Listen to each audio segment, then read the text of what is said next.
Good morning, Skyline. I'm Liliana Ramirez, and your Skyline Scoop starts right now.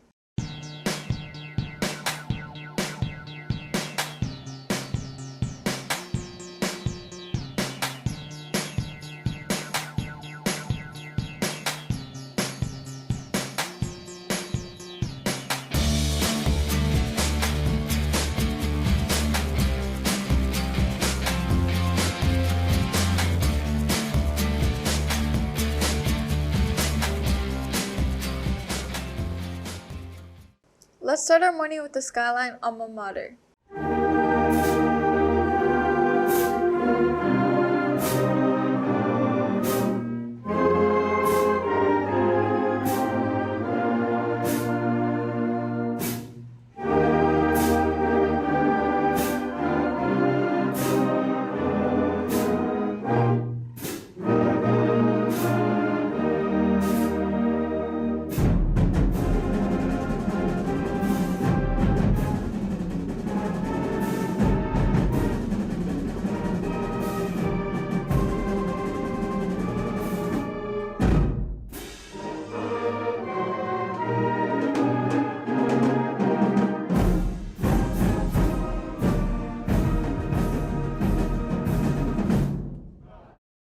Seniors in need of community service hours. PTSA is giving hours for clean used uniforms.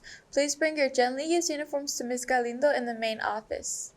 Skyline Raiders. Open gym volleyball starts March 4th from 5 p.m. to 7 in Mayo Gym every Monday and Tuesday.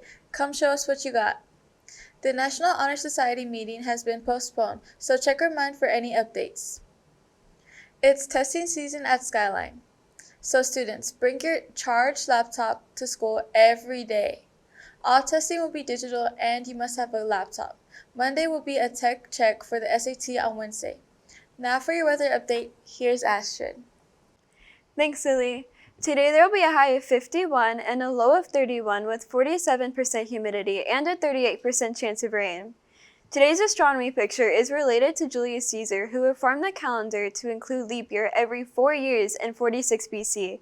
This calendar was used until 1582 when Pope Gregory XIII updated it to have the leap year occurring in years divisible by 4. This Georgian calendar is the one widely used today. Now to a look at tomorrow's weather. There will be a high of 73 and a low of 54 with a 58% humidity. Spring is right around the corner with only 19 days left, and you know what that means. Warmer weather and pretty flowers blooming. What flower are you most excited to see this spring? Scan the QR code to let us know. This form will be closing Monday, so get your answers in. Readers, that's all we have for weather for today. Back to you, Lily. Soccer season is coming down to the final stretch. Our boys soccer team is currently first place in our district and only has 2 home games left. Come out and support our guys this Friday versus Duncanville and next Friday versus Waxahachie for senior night. Both games will be at Forster Stadium.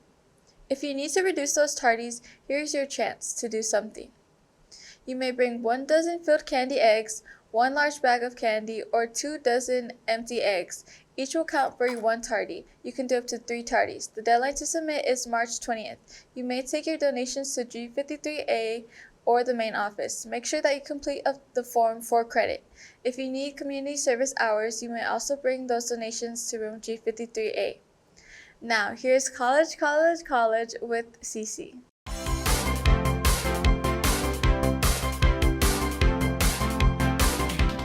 Hi, my name is Cece, and this is College, and I'm here with Mr. Johnson. And what do you teach? I teach economics. Okay, let's start off with what college did you attend and what was your major? Okay, I went to quite a few colleges, so I'll break it down. First one I went to was Louisiana State University. It's in Baton Rouge. It's a party school. I luckily got to go there because I did really well on my SAT, and so I got a scholarship there. But I was 18, I was immature, not ready to be on my own, and that was the first experience that I had away from my parents. Did not go well. I had to maintain a 3.0 for my scholarship. I didn't really go to class because I was not a mature adult. And so I maintained 2 A's and 2 F's. That comes out to a 2.0. And so God. They took my scholarship away. And so when I was there, I was majoring in philosophy, but I didn't know what I was doing. And so I was just like, this sounds cool, sure. once I dropped out and I realized, hey, I should probably put some more thought into this, put some more effort into this, that's when I started to get more drawn to the things that I really wanted to do. So psychology really started to come for me, and economics started coming for me. So I moved back home after I lost my scholarship. I went to Tarrant County College, which is at TCC, and it's a junior college, so you don't really have to declare a major there, but I knew there was some classes that I was interested in. So I started dabbling in economics classes, and I started dabbling in psychology classes to kind of see if this stuff was for me. And one of the best things about junior college is it doesn't have the same amount of pressure and doesn't have the same level of difficulty and rigor as like a university does. And so you have a lot more abilities to kind of grow into the person that you're going to be, kind of learn how to be successful, and your mistakes don't get magnified to where they kind of ruin your opportunities to recover, and they just ruin everything for you. So like my mistakes at LSU basically made it to where there was no coming back for that. I lost my scholarship. I had to go home. When you're at a junior college, there's a lot more forgiveness. There's a lot more chances for you to be able to bounce back when you make mistakes. There's a lot of resources there. Like they had a writing center there. That's kind of where I learned how to write, which was huge because I hadn't really had to write papers that were longer than 2 pages in high school. And once you get there, they kind of help you, walk you through that, teach you how to make citations. There's a great library there. You can rent out study rooms. There's all kinds of resources there that help you kind of learn and grow at your own pace, where you're not expected to meet these certain benchmarks and the certain rigor that you might have at a real university. That's what I need. Yeah, it's great, and I can't recommend enough. And you guys, y'all have the Dallas County Promise program, I think, still in Dallas ISD, which will pay for your community college for free. So it's a great backup plan, even if you're not planning on going to college, just to go ahead and do that, because the more options you have, the better off you're going to be. And so I can't recommend enough. I still have friends that I made from Tarrant County College. I went to Tarrant County College Trinity River campus, which is right on the Trinity River in Fort Worth. So it's a beautiful campus in downtown Fort Worth. In a skyscraper that used to be Radio Shack's campus. And so it was really cool. Got to really learn at my own pace. And it's instrumental in kind of the student that I became. Because after that, I transferred out to Texas Tech, got another scholarship because I'd figured out how to be a good student. And, you know, being a good student, a lot of people think it's your brain power. It's really not. It's really your discipline. So for me, I didn't know how to study. I didn't know how to do homework the right way and how to basically manage my time in an effective way to be successful. And once I learned how to do that, where I could maximize my time, I could start balancing things better. I started working full time so I could pay my way through college. And it made it easier for me to be able to balance my work and my life and kind of figure out how to get the best of myself no matter what I was in. How did college help with your career? Did it open any doors for you? Or? Oh, yeah, definitely. Without college, I wouldn't be here. You can't be a teacher in Texas without a bachelor's degree. And so when I went to Texas Tech, I started studying psychology because I had taken classes at TCC and learned that this is something that I'm interested in. So my bachelor's degree is in psychology, and then I minored in economics, and I minored in human resources. I was originally going to do a double major in economics and psychology, but higher level economics gets really hard with math. And it's a lot of algebra and then a lot of calculus. No. That's not my strength. I'm a statistics guy, and that's what's the math you do in psychology. And so I decided to drop the double major and just minored in economics. And that's hence why I'm teaching economics here at Skyline. Why is your college or your colleges a good fit for students? So I think I've walked through why junior college is a great fit for anybody, especially for those of y'all that aren't sure if you're ready to take a full leap into the giant pool that is college, university college. But for me personally, it opened up the doors for my career. So couldn't be a teacher without having a college degree. But secondly, I have a master's degree in clinical psychology. So I have 2 jobs. I'm a teacher in the mornings and the afternoons, and then I have my own therapy practice where I see clients and help them through their mental health struggles. And I can't do that without having a master's degree.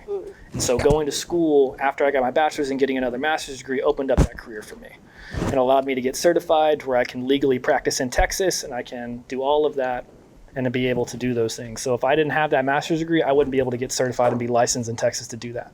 That's awesome. Yeah. How do you balance like having a counseling visits with teaching? Well, thankfully, school gets out at 4:30, and so that makes it easier. So I'll leave here and I'll go home and have a couple sessions every single night.